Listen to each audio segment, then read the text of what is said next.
Hello students, welcome to my channel. बच्चों, आज हम बात करेंगे फिजिकल वर्ल्ड, जो कि हमारा फिजिक्स का क्लास 11th का चैप्टर है। इसमें सबसे पहले हम बात करने वाले हैं साइंस की, कि साइंस क्या होती है। और साइंस को डिफाइन करने के लिए सबसे पहले हमें पता होना चाहिए नेचुरल फिलॉसफी। नेचुरल फिलॉसफी क्या होती है बच्चों? नेचुरल फिलॉसफी होती है study of unanswered questions of universe.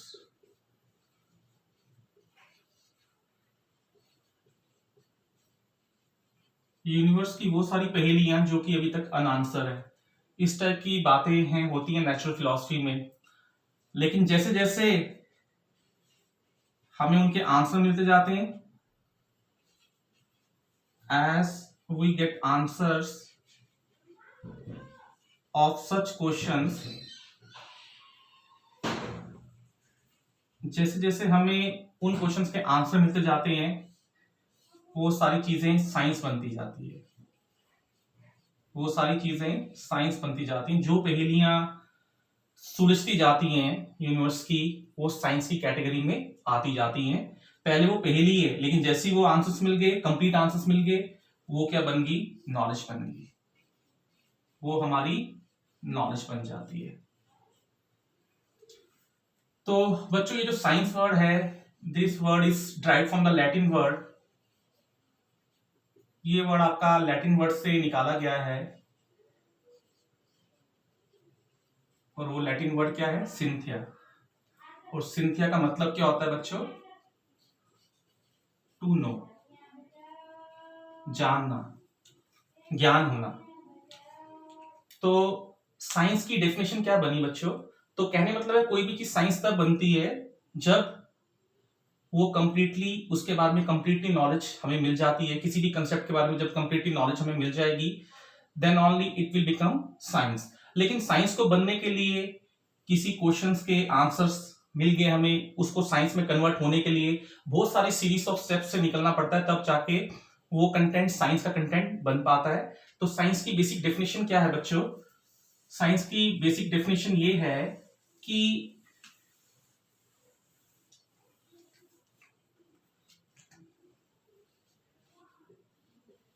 science is a systematic and organized knowledge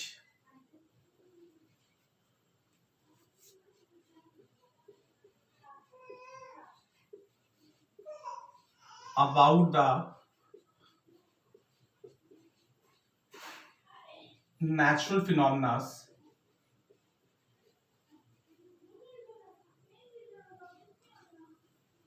of universe,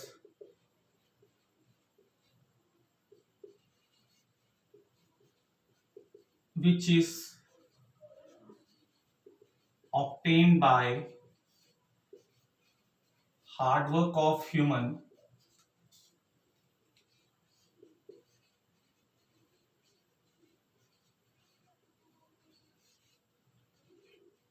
with his observation,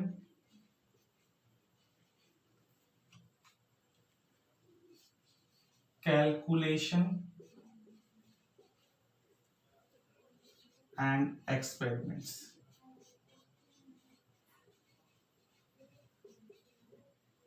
तो बच्चों, science is systematised and organised knowledge about the natural phenomena of universe, which is obtained by the hard work of human being with his observations, calculations and experiment. तो मैंने यहाँ पे ये line use की है। इसका मतलब ये है कि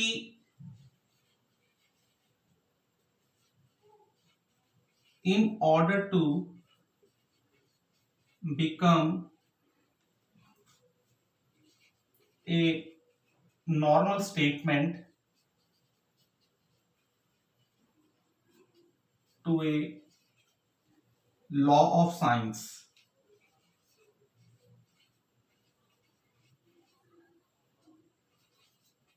it has to undergoes through various step।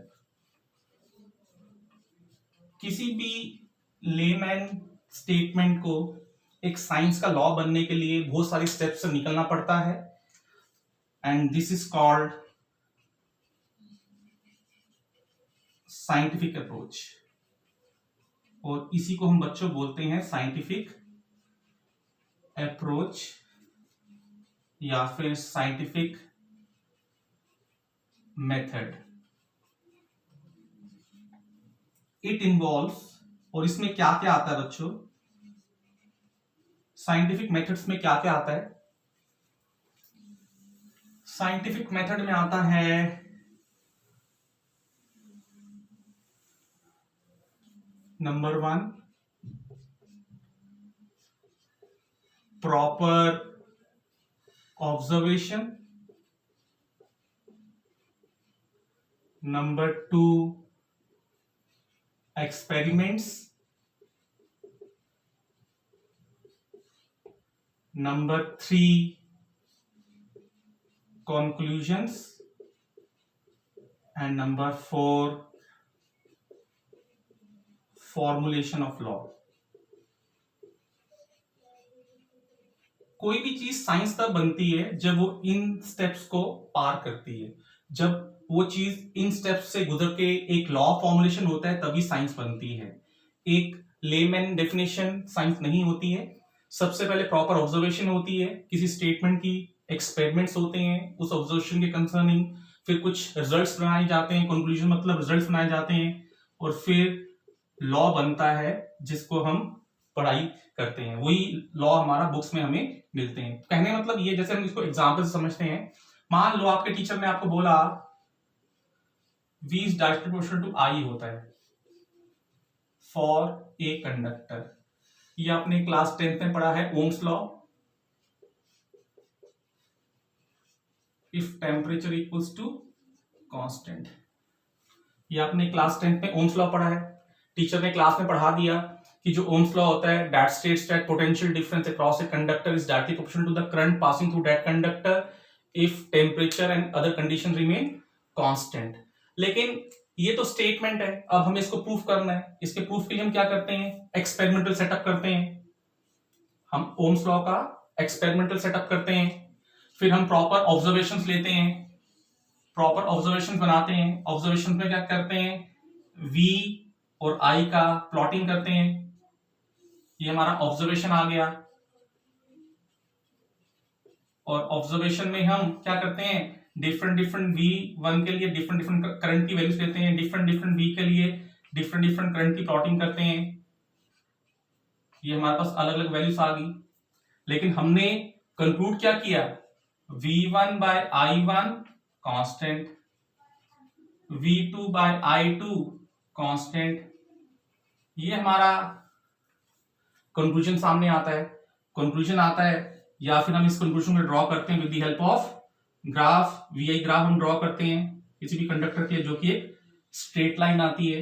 और जब स्ट्रेट लाइन आती है तो हमारे पास ये कंक्लूजन सामने आता है कि किसी भी कंडक्टर के लिए V by I की जो रेशियो होती है वो कांस्टेंट होती है, प्रोवाइडेड टेम्परेचर रिमेन कांस्टेंट। उसके बिहाफ पे हम एक लॉ बनाते हैं जिसका नाम आ गया ओम्स लॉ। तो बच्चों, ओम्स लॉ आपका एक साइंस का लॉ है, फिजिक्स का एक लॉ है। वो लॉ क्यों बना, क्योंकि वो इन सब स्टेप्स को क्रॉस करके पूरा अपने आप को खरा उतारता है, तभी हम इसको लॉ की फॉर्म में पढ़ाई करते हैं फिजिक्स में। तो ये एक ऐसा नहीं कि किसने बोला कि इज डायरेक्टली प्रोपोर्शनल टू आई, उसको हमने माना और हमने उसको लॉ बना दी, नहीं। हम ये सारे स्टेप्स को गुजर के वो लॉ तब जाके कंफर्म होता है। लेकिन कभी कभी ऐसा होता है कि लॉ बन जाता है और उसके बाद अमेंडमेंट्स होती हैं, तो उस लॉ में मॉडिफिकेशंस भी हो सकती हैं। जैसे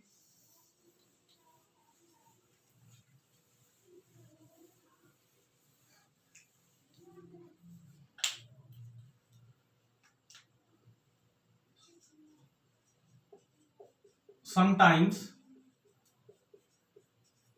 there arises modification in law।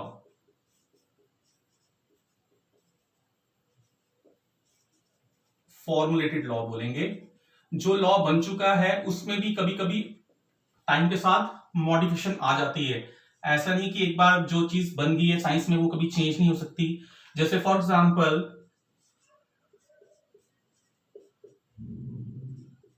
प्लेटोनमी said that earth is at center and other planets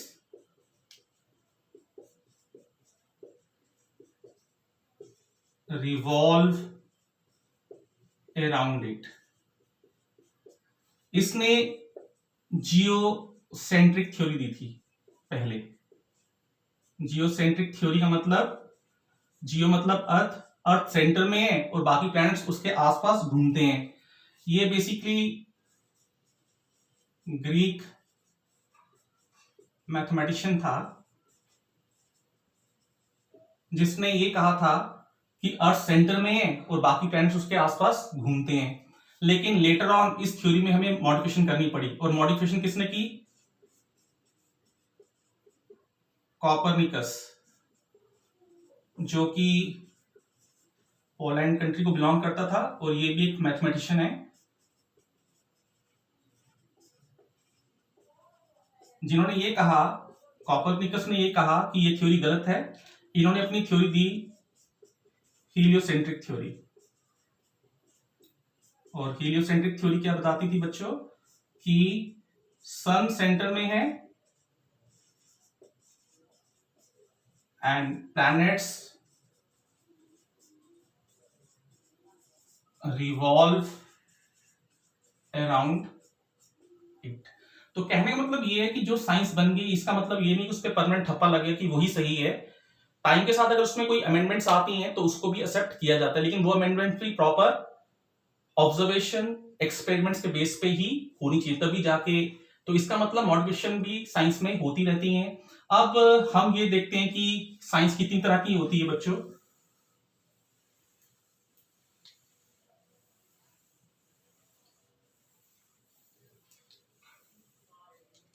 science basically बच्चों दो तरह की होती है। एक होता है फिजिकल साइंस और एक होती है बच्चों बायोलॉजिकल साइंस। फिजिकल साइंस जो होती है वो डील्स करती है नॉन लिविंग थिंग्स के साथ, और इसमें क्या क्या आती है? फिजिक्स आ गई, केमिस्ट्री आ गई। आपने देखा होगा फिजिक्स में हम किस में डील करते हैं? साउंड में, लाइट में, ठीक है बच्चों। केमिस्ट्री में एटम्स में, मॉलिक्यूल्स में, इसमें एस्ट्रोनॉमी आ गई, एस्ट्रोनॉमी, ठीक है। तो ये सारी जो ब्रांचेस हैं ये सब की सब फिजिकल साइंसेस में आती हैं। और बायोलॉजिकल साइंसेस में क्लियरली समझ आ गया आपको ये किस में डील करती है? ये डील्स करती है लिविंग थिंग्स में। और इसमें आपकी आ गई zoology, बॉटनी, एंथ्रोपोलॉजी, ठीक है बच्चों। तो ये आपके दो कैटेगरीज हैं जिसमें साइंस को हम डिवाइड करते हैं। और नेक्स्ट लेक्चर हम यहां से स्टार्ट करेंगे जो कि हमारा पार्ट ऑफ कंसर्न है। आज के लिए बस इतना ही। तो आज हमने देखा साइंस क्या होता है। साइंस बेसिकली एक ऑर्गेनाइज और सिस्टमैटिक नॉलेज है जो कि कलेक्ट होती है through observations, through calculations, through experiments. और तभी कोई भी एक नॉर्मल स्टेटमेंट, साइंस की स्टेटमेंट तब बनती है जब वो इन सब स्टेप्स को क्रॉस करके पास होके निकलती है। और जिन स्टेप्स का नाम दिया हमने साइंटिफिक मेथड। तो आई होप कि आपको साइंस का बेसिक मतलब समझ आया होगा। साइंस का जो ओरिजिनेशन है that is from Latin word scientia which means to know. तो ये आपका साइंस कंसर्निंग। और हमारा जो एम है, नेक्स्ट लेक्चर हम स्टार्ट करेंगे व्हाट इज फिजिक्स, और ये हमारा नेक्स्ट लेक्चर होगा। थैंक यू बच्चों।